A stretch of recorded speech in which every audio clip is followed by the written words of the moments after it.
Vor ein paar Jahren, als es diese Passstraße, den Karakorum Highway, noch nicht gab, musste sie zu Fuß und mit Lastpferden die Kranken aufsuchen, erzählt uns die Frau aus Deutschland.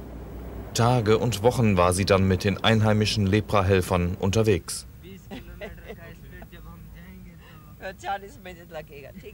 Dr. Ruth Pfau, Lepra-Ärztin und Ordensfrau, 60 Jahre alt, seit 30 Jahren in Pakistan. Wir versuchen dahinter zu kommen, was sie hier hält, warum sie solch ein ganz anderes Ordensleben führt.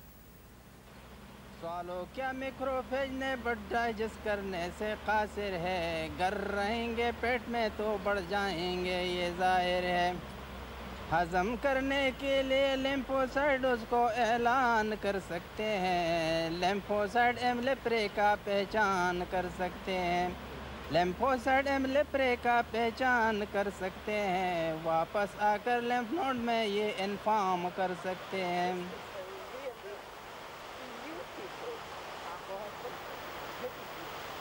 Über die Schönheit Kohistans, der nördlichen Region von Pakistan, ist Ruth Pfau immer wieder begeistert.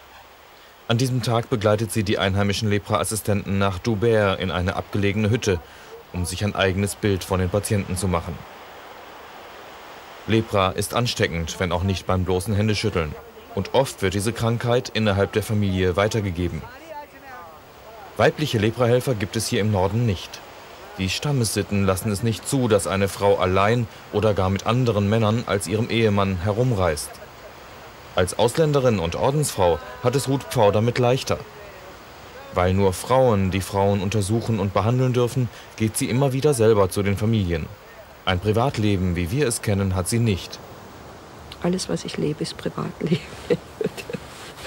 Ich würde mir mein Privatleben also um Geld und gute Worte nicht abkaufen lassen. Aber dass das zusammenfällt, ist ja auch eine wirklich der Geschenke meines Lebens. Ich möchte es nicht anders. Mein Leben ist ich und ich bin das, was ich eben tue. Das ist schön.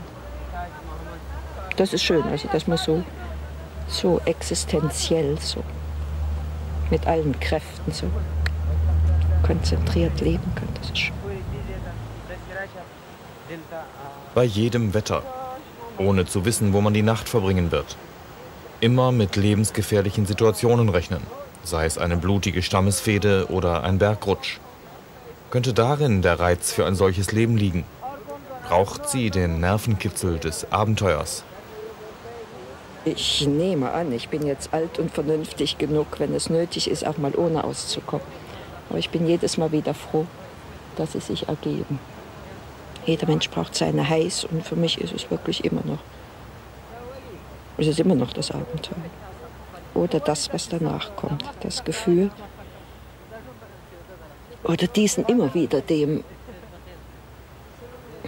ja vielleicht ist es im Grunde eben doch ein Mangel an Vertrauen, dass ich irgendwie immer dem Leben die Antwort abverlange, jetzt beweis mir mal, dass es im Grunde am Ende doch gut ausgeht. Ich verdanke sicher dieser tausendfachen Erfahrung, dass es am Ende gut ausgeht, dass ich eben doch heutzutage mit diesem Urvertrauen lebe, mit dem eben viele meiner Generation einfach nicht leben können. Und das eben bei mir auch offensichtlich ständig wieder gefährdet ist, sodass ich mir es wieder beweisen muss. Und es ist leichter, sich das in einem Abenteuer zu beweisen, als sich das in einer Meditation zu beweisen, obwohl man das dann auch kann. Selbstzweifel und sogar Depressionen gehören zu ihr, gerade in dieser Welt am Fuß des Himalaya. Frauen sind hier nicht zu sehen. Sie bleiben immer in den Hütten, kümmern sich um die Kinder, kochen das Essen. Nur Männer arbeiten im Bazar. Diese sind ehemalige Lepra-Patienten. Mit einer Therapie, die es erst seit 5 Jahren gibt, der Kombination von 3 Antibiotika, konnten sie geheilt werden. Die Ärztin aus Deutschland hat in 3 Jahrzehnten eine flächendeckende Lepra-Bekämpfung auf die Beine gestellt. Inzwischen gibt es mehr als 150 Außenstationen und etwa doppelt so viele pakistanische Helfer, die in einem 2-jährigen Kurs den staatlich anerkannten Abschluss Lepra-Assistent geschafft haben. Hier haben wir in einer Holzhütte angefangen, sagt Frau Pfau. Heute steht in diesem Dorf ein vom Staat finanziertes Gebäude, die Lepra-Station von Patan. Es ist Sonntag. 6 Stunden lang wird Frau Pfau jetzt ohne Pause Patienten untersuchen. Keine Zeit für einen Gottesdienstbesuch. Die nächste katholische Kirche wäre ohnehin über 400 Kilometer entfernt. 2 Tagesreisen. Wenn das 2 Welten wären, mein Ordensfrau sein und mein eben hier Lepraärztin sein, dann würden mir das natürlich fehlen. Das ist aber keine. Was mich immer so angezogen hat, Christsein hat keinen Sakralraum. Seit Gott sich entschlossen hat, Mensch zu werden, gibt es eben keine Teilung. Und ich glaube, das ist die einzige Religion von Sakralraum und von Säkularsphäre. Und von daher ist es für mich wirklich eins. Es ist mir nicht mal aufgefallen, dass ich am Sonntag nicht in die Messe gegangen bin. Ich meine, natürlich. Ich sage nicht, dass ich nicht vom explizit Spirituellen auch lebe. Nicht, dass ich nicht meine Stunde Meditation am Tage auch ganz existenziell brauchte. Aber,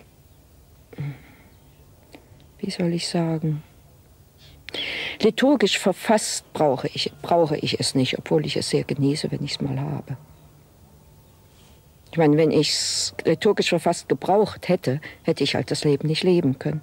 Ich sage ja immer, als der Herrgott mich gemacht hat, hat er mich maßgeschneidert für diesen Job in Pakistan. Außer, dass ich nicht schwindelfrei bin. Das hat er vergessen, aber alles andere hat er offensichtlich einkalkuliert.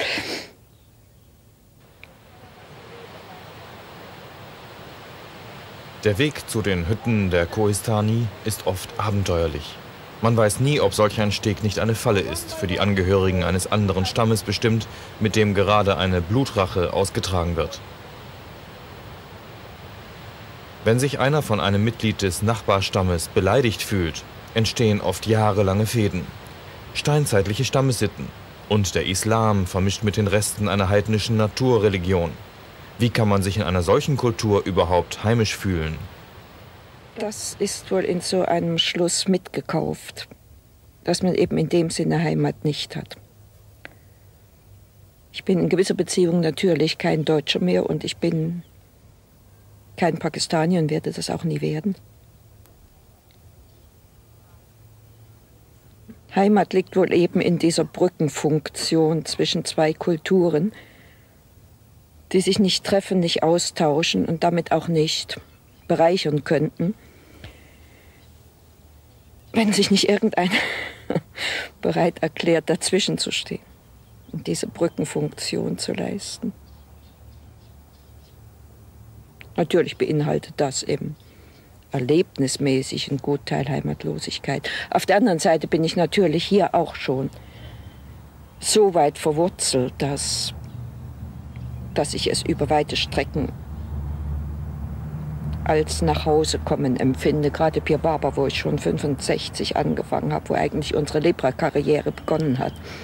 Wenn ich da so ins Tal fahre, da komme ich mir immer so ein bisschen vor wie nach Hause kommen. Obwohl das Erleben eben auch sehr stark durch Sultan Mohammed geht. Das vergesse ich nie, als der zum ersten Mal zurückkam. Der war nie aus seinem Dorf rausgekommen, als er zum ersten Mal zur Ausbildung kam. Und als wir über den Pass fuhren, da sah er sein Heimattal wieder. Und da sagte der, wissen Sie, und wenn dann abends so die Hühner gackern, und da habe ich gedacht, guck mal, der gehört irgendwo hin. In dem Sinn haben wir nie irgendwohin gehört. Schon als Nachkriegsgeneration wohl nicht. Das ist wohl immer unser Lebensstil gewesen, halb auf der Flucht, halb auf dem Weg nach Hause.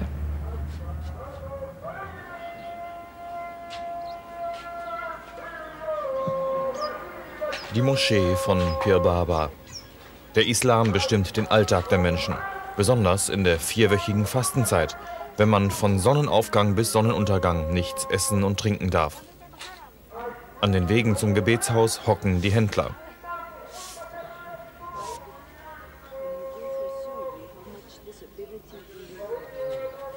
Und die Leprakranken.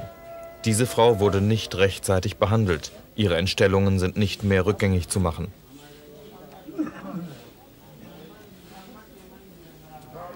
Frau Pfau trifft einen früheren Patienten wieder. Große Freude.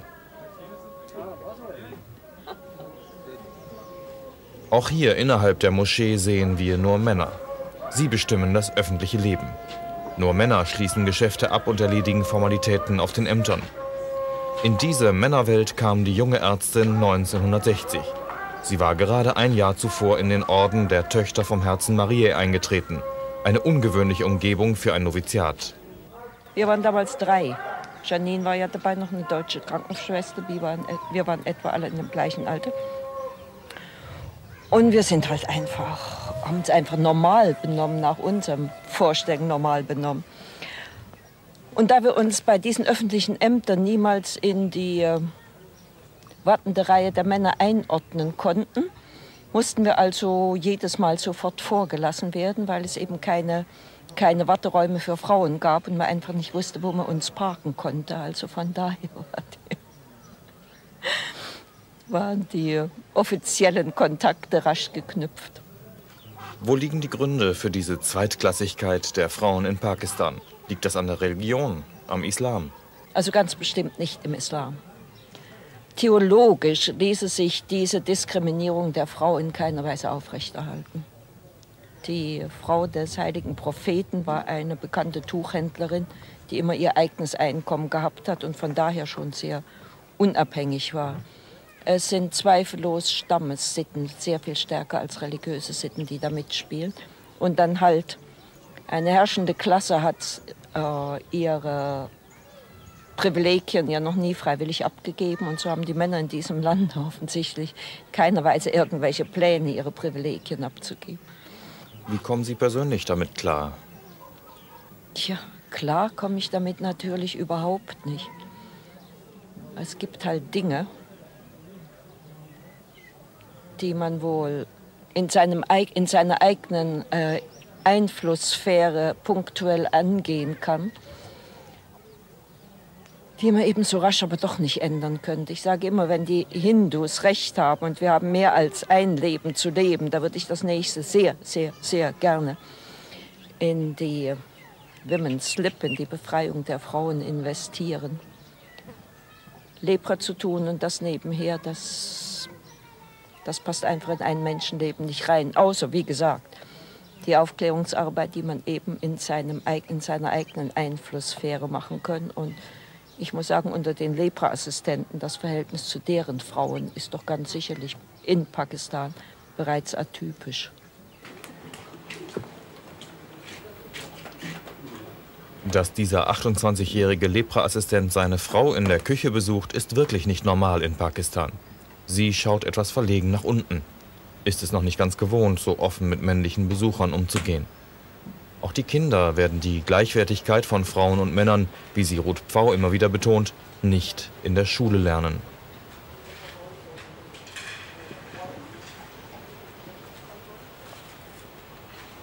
Ob Diskriminierung der Frauen oder Ausschluss der Leprakranken aus der Gesellschaft, daher der Name Aussatz. Der Weg der deutschen Ordensfrau Ruth Pfau ist ein Weg der ganz kleinen Schritte. Doch sie genießt auch ihren Einfluss, der von ihren Jungs, wie sie die Leprahelfer nennt, bis zu höchsten Politikern reicht. Mit 60 denkt sie noch längst nicht an einen Ruhestand. Also ich würde ganz gewiss nicht weggehen, solange es im Projekt noch eine neue Aufgabe gibt. Meine erste Loyalität gehört natürlich diesem Lepra-Programm mit allen Ramifikationen. Das ist auch das Recht. Ich hatte ja mal diesen Konflikt mit dem Orden, wo mein Orden mich gebeten hat, ich sollte Pakistan verlassen.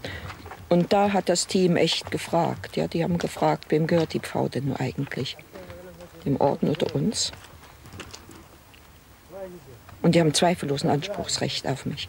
Die haben ja ihr Leben auch daraufhin gewagt.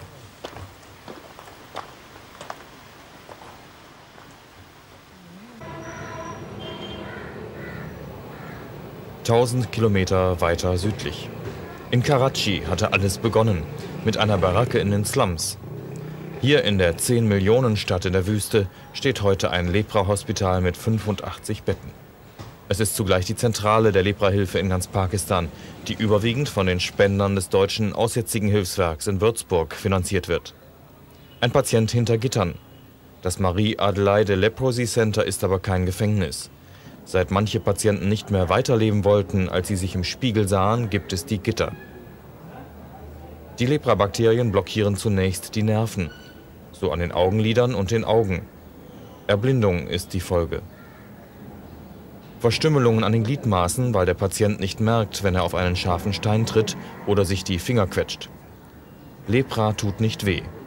Wohl aber schmerzt, was die anderen sehen. Entstellungen, Behinderungen, Lähmungen. Und die Ächtung durch die Gesunden. Wer Anzeichen für Lepra hat, wird oft einfach verstoßen oder versteckt. Ehemalige Patienten arbeiten im Labor des Lepra-Krankenhauses. Sie haben es geschafft, konnten sich eine neue Existenz aufbauen, haben einen ehrbaren Beruf. Die neue Kombinationstherapie gibt Millionen von Leprakranken eine neue Hoffnung. Diese Krankheit ist jetzt heilbar, man muss es nur tun und noch lange wegen der mehrjährigen Inkubationszeit auf neue Leprafälle vorbereitet sein. Darum arbeitet Ruth Pfau auch noch an einer effektiveren Verwaltung des Projekts und an immer neuen Aufklärungskampagnen. Lepra ist eine Krankheit der Armen, sagt sie, und wir müssten mit ihnen teilen. Unsere Medizin, unsere Hygiene, unseren Lebensstandard. Morgens um 6 am Rand von Mangopir, einem Stadtteil von Karachi. Hier hat der Orden von Ruth Pfau gemeinsam mit Hilfswerken aus aller Welt eine neue Schule gebaut. In Mangopir leben gleich zwei Minderheiten, Leprakranke und Christen. Beide können ihre Kinder nun auf diese Schule schicken. So werden das Stigma der Lepra und die Trennung der Religionen zugleich überwunden. Die Kinder lernen, einander zu achten. Im Unterricht werden die religiösen Unterschiede respektiert. Eine gemeinsame Kapelle dient beiden Gruppen als Gebetsraum. Zusammen mit Ruth Pfau war vor 30 Jahren die belgische Schwester Janine nach Karachi gekommen. Sie leitet jetzt die Schule von Mangopir.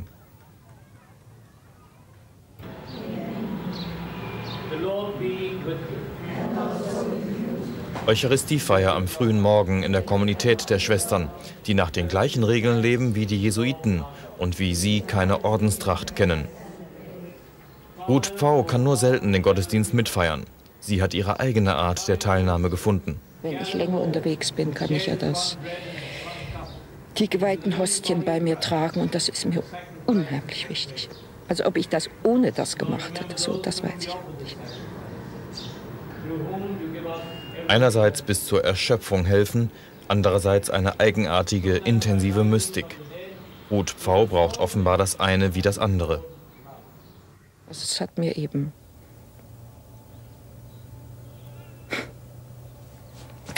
ja, über gewisse Dinge redet man nicht. Es hat mir Möglichkeiten gegeben, eben das Geheimnis in einer Tiefe doch existenziell zu erfahren, die ich ganz bestimmt goldverbrämt und in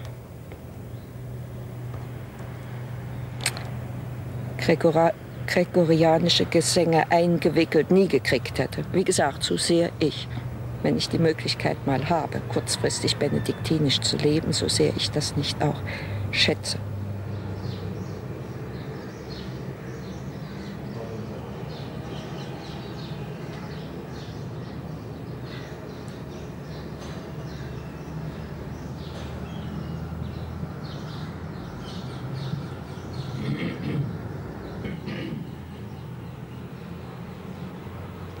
Wie wirklich verrückt und total irre der Glaube ist, zu dem ich mich dann irgendwann mal entschieden habe. Und ich weiß wirklich nicht wann und wie.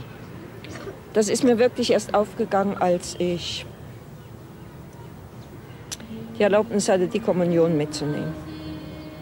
Und das war letztes Jahr. Da gibt es natürlich viele. Aber letztes Jahr, da hatte ich gibt es hier so eine kleine Fluglinie. Und die fliegt natürlich nur bei schönem Wetter. Und ich wollte es mal ausprobieren.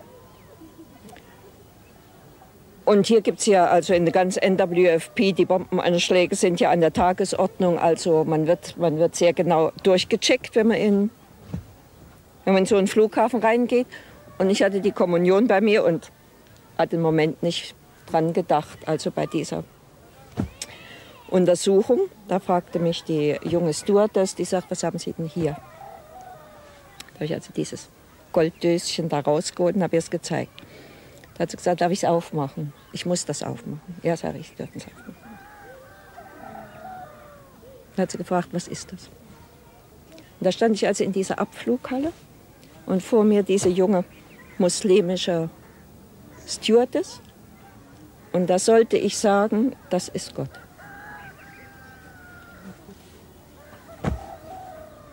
Ja, also da habe ich wirklich gedacht, in welchem Anflug geistiger Umnachtung hast du dich jemals entschlossen, Christ zu werden?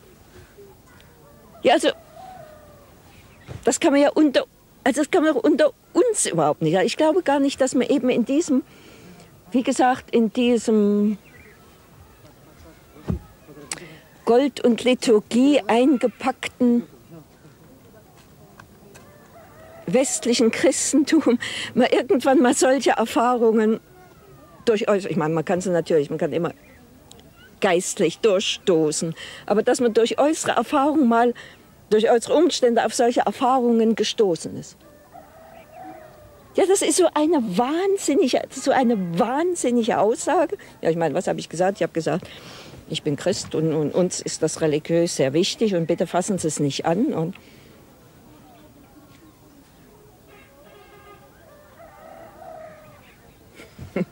ja, seitdem halte ich eben wirklich nichts mehr für unmöglich.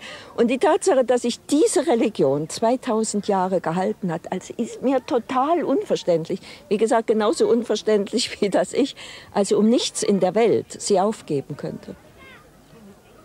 Ja, ich meine, es gibt Zeiten, da kann ich kein Ja sagen, aber es gibt nie Zeiten, da könnte ich ein freiwilliges Nein dazu sagen. Es wäre mir total unmöglich abzuleugnen, dass das wahr ist. Und deshalb sage ich, also diese Erfahrungen sind eben wirklich, dass man das nicht von sich selber kriegt.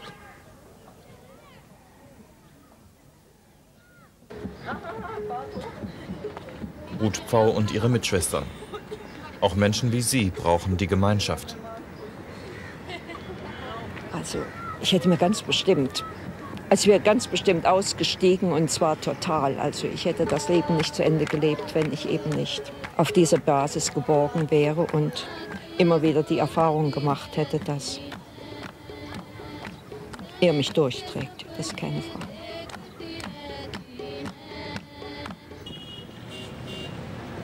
Karachi macht ihr immer wieder Angst. Welch eine Zukunft hat diese Stadt, in die immer mehr Menschen strömen, ohne das soziale Netz der alten Großfamilie? Wann regieren hier nur noch die Gesetze des Stärkeren und der Gewalt? Ruth Pfau lebt mittendrin in diesem Pulverfass, in einer kleinen Wohnung im Lepra-Hospital. Sie teilt sich die Räume mit Freiwilligen aus Europa, Ärztinnen und Krankenschwestern. Das Essen kommt aus der Krankenhausküche. Die gleichen Lebensmittel, die auch die Patienten im Hospital bekommen. Dass sie je dieses unbequeme Leben aufgeben könnte, ist für Ruth Pfau unvorstellbar.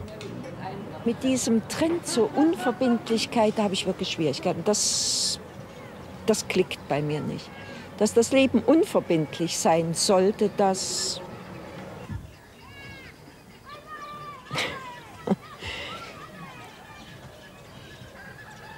Die Versuchung hätte ich bestimmt nicht, das zu denken. Ich meine immer, das Leben ist einfach zu tief und zu unauslotbar, als dass man in diese tiefen Schichten, wo es dann tatsächlich wichtig wird, dass man in diese tiefen Schichten leicht oder kurzfristig reinkäme. Und von daher ist mir eigentlich wirklich, nicht nur eigentlich, ist mir total, die Treue der Preis dafür, dass man bis zum Wesentlichen durchstößt. Gibt es dann nicht auch mal Wochen, in denen Sie das nicht mehr sehen? Oder gibt es Monate, wo ich es nicht sehe. Aber ich sage, es wäre mir dann nicht logisch, denn ich sehe dann ja auch nichts anderes, was sich mehr lohnen würde. Und in der Zwischenzeit, wenn ich dann irgendwie bloß also mich zu zerstreuen und dadurch das wieder in Frage zu stellen, was ich an Sammlung vorher geleistet habe. Denn es ist ja doch unser aller Erfahrung, dass, ich glaube, das ist unsere aller Erfahrung, dass wenn man durchhält, oder mal so zu sagen, dass Krisen im Leben eben doch spiralförmig verlaufen. Sie kommen zwar immer wieder, oder ich meine, man kann natürlich auch sagen so, sie kommen zwar immer wieder auf, dass man aber dann, wenn man durch sie durch ist, eben dann doch wirklich eine tiefen Schicht erreicht hat, die einem vorher verschlossen war. Oder wenn man es anders sagt, Horizonte sich eröffnet haben, die man vorher nicht gehabt hat. Und die würde ich echt nicht vermissen möchten.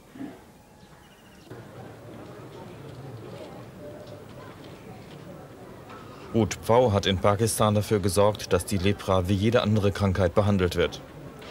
Sie bekam den höchsten pakistanischen Staatsorden und bei uns das Bundesverdienstkreuz. Dem Gesundheitsministerium in Islamabad steht sie in Fragen der Leprabekämpfung als Beraterin zur Verfügung. Eine ungewöhnliche Karriere. Als Frau und Ordensschwester hat sie sich durchsetzen müssen in der rauen islamischen Männerwelt. Ein Mensch, so merken wir, mit Selbstzweifeln und Schwächen, aber auch mit Ausdauer und Einfühlungsvermögen.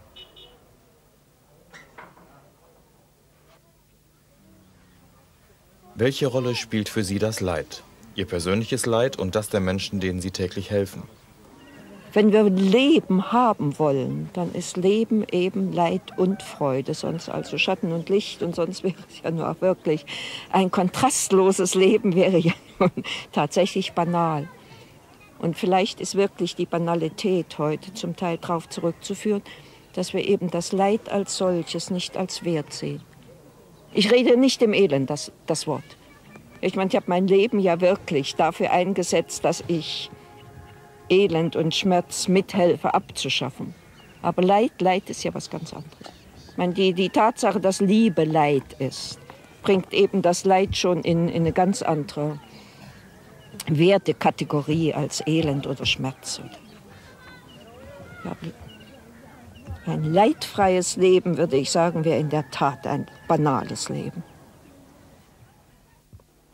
Lymphocyte एमलेप्रे का पहचान कर सकते हैं वापस आकर lymph node में ये इन्फॉर्म कर सकते हैं Der Indus hat sich in Jahrtausenden seinen Weg durch Pakistan gebahnt. Rechts und links davon leben Menschen, die langsam verstehen, warum niemand mehr wegen seiner Krankheit ausgeschlossen werden darf und warum alle Menschen gleich sind. Glaube, sagt Ruth Pfau, Glaube kann eben auch Berge versetzen.